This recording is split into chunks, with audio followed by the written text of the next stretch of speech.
start mowing the lawn. Lawnmower doesn't start. So today we're going to go over how to diagnose what's wrong with our lawnmower. First, you can hear that clicking. So we're going to go through the steps, testing the battery, show you how to test the starter and the ignition solenoid. So the first thing we test is the battery. So to do that, you want to grab your trusty multimeter and you'll open up your seat. On this one, you open up the seat and we'll move this red thing was normally on here. I moved it off to the side. So to test with the battery with your multimeter, because you want to make sure you're getting enough power to start the lawnmower. Depending on your multimeter, you're going to have different settings. If there's a battery one, if you put it on like 9 volt, this is a 12 volt battery. But if you put it on the 9 volt and touch the two ends, the black to the black, right to the red, you'll see it goes off the scale. Hopefully you can see that. It goes off the scale. So we know we're getting more than 9 volts. And then you can also look at your DC volts. And I'm going to go over to 15 for the 12 volt battery and do the same thing. And you can see it goes way up. It doesn't quite hit off the scale because this is a 15 volt setting and we're hitting 12. But it gives you a good idea that, hey, we're looking pretty good. And then if you can see close enough, which I don't think you can, where it says is good, it'll say the number of volts on the one side, and I'm hitting right at the 12 and a half when I'm set on that 15. So I know my battery's good. So after you test the battery, you still grab the multimeter. So I come over, open the component, and this is the starter.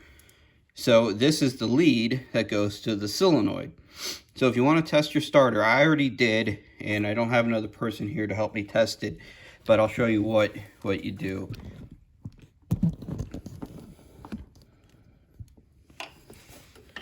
So you take it and you leave it on the same setting, and then what you would do is you'd hook your red to this one and your black to anywhere that's on the frame. So like down here is frame, so everything's grounded to the frame. So you could hit it, touch it to the frame, touch it to here, and have someone try and start it.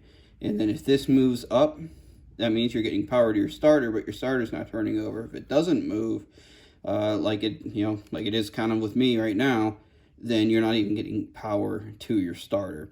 So that's a good way to test it if you have another person. I tested mine earlier, so I know that it's not my starter, that it is most likely my ignition solenoid. So to look at your solenoid on this Polian Pro, and most of them, they have it in the back underneath by the battery compartment. And so if you look in here, it's right here. That's the solenoid. And you can test it by kind of putting your ear to it, turning the key, and you'll hear it click. That clicking is there's a magnet that completes the circuit. So you have your battery comes in, and then when you hit that ignition switch, it sends power to this, and it pulls the battery in to complete the circuit. And then when you let go of the key, that battery goes back, so it cuts power to the starter. Otherwise, your starter would just keep continually going. Over time, these things can kind of break down where that battery or that magnet doesn't hit the circuits and causes your problem. So we're going to take that off and order a new one and go from there. So first, we got to get to it. So to get to it on this model and a lot of them, you have to take this apart. So we're going to take off our battery, which is just taking these nuts and bolts off and then pulling that out. All right, so I got the battery disconnected. You can see I just took it, I put the nut back on the bolt and through here, that way you don't lose it or anything. So take the battery out, just grab it, pull it straight out, put it off to the side. So the next thing is we got to take out the battery holder. And all there are a couple clips on here. There's a clip on this side and one on this side. You just kind of give it a pull, and then we'll pull it up, and the whole plastic piece will come off. So pull that one side, lift it up a little bit so it's not underneath there anymore. The same thing with the other side. You might need a screwdriver or a wrench or something just to get it to pop. So there's a little added pressure on there. And lift it straight out. You kind of got to feed the wires in, and just kind of rotate it off to the side. And that gives you clear access to the solenoid that's right there. Now that is held on by a single bolt. At least this one has a single bolt here, and then it wedges in there. So we're going to take this bolt out, and then we'll have access to start taking the wires off. All right, so I got that all the way loosened. So I'm just going to come in here, give it that last little twist, and you pull that out. And you can come to the inside, and you can grab it and pull it toward the front and pull it out of that slot. And now we have full access to all the wires on here. But the important thing in the beginning is to get the number off of here and order an exact replacement. So I already did that, so now we'll start taking this guy apart. All right, so the one thing you absolutely do not want to do is forget which wire goes where. So what I'm going to do is mark them. I'm just going to take some regular tape, blue painter's tape, and we're going to mark the side that's on the far side. It doesn't really matter which one you do, as long as you remember which one you did. So I'm just going to throw a little blue tape on there. And there's 4 wires that go to it. So there's these 2 main ones, and then if you look and I turn it around, there's these 2 bottom ones as well. And so we want to make sure we get that right. All right, now we got our wires marked. We're going to start taking this apart. On this specific one, it's 11 millimeters. So we're just going to come in here and loosen these nuts. What's tough is there's a little hole on this other side, so you can reach around and just kind of get in there and loosen it up and take them off. And just remember, you know, we did our blue tape on the side that's facing the other way. So we'll slide that off and slide that one off. And then on the bottom, it's going to be these 2 little slide off pieces. So just kind of grab them, move them around a little bit, and pull them off. And there's our solenoid. All right, so I got my new one here. Take it out of the box, and as you can see, they're pretty much identical. This one has a little bit smaller screws on it than that one. Not too concerned with that. But we'll just put this back together and we'll move on. As you can see, this one did not come with the little, that's what the bolt goes through and screws on. So I'm going to pop that off with a screwdriver and put it on the other one. So you just kind of take it, screwdriver, you're going to finagle it a little bit and pop it off. You see I got it here, and we will slide it onto this one.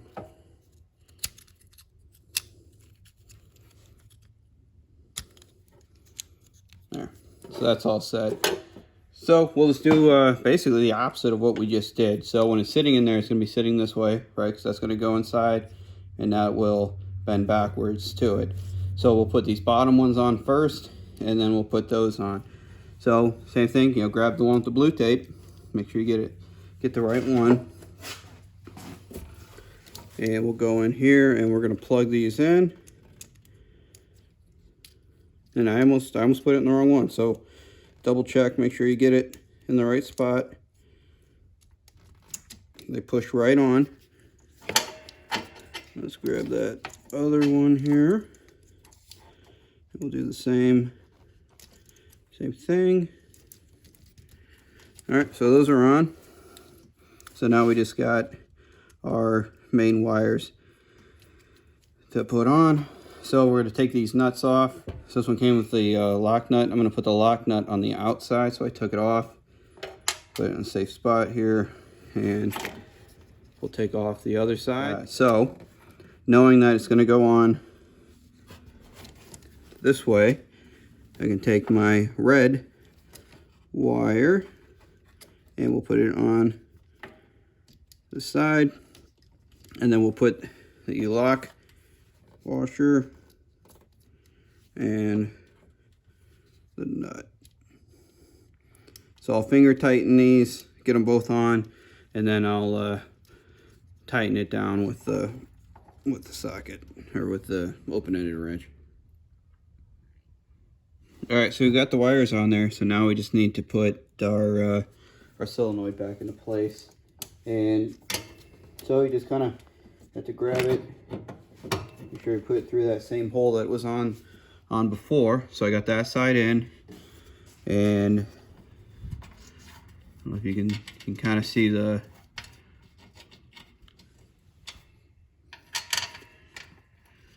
bolt is right down here. So I'm just going to move that into place and start threading the bolt in to the hole.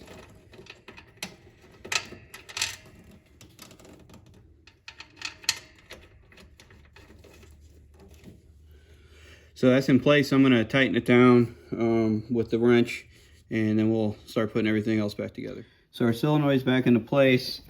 We got our bolt all fastened in. You can see it sticking out on that side.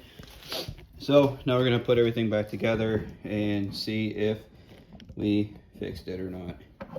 So the first thing is just this battery compartment. Yeah, same thing. The way you take it off, kind of rotate it in there. You might have to pull on the wires a little bit to feed them through, but it'll just plop right in, and that's nice and secure. You just grab your battery, and same thing, just slide it in there and give it a little drop, and then you just gotta put it back together. So take your nut off.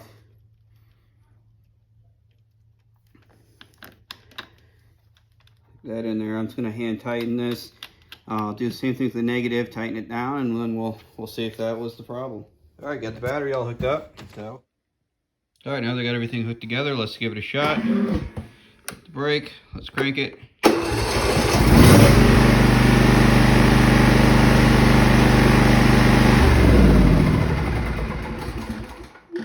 All right, so that's how you replace the solenoid on your riding lawnmower. This one's a Pull-In Pro, Briggs & Stratton motor. If you have any questions, comments, tips for future things, please leave them below in the comments and hit subscribe.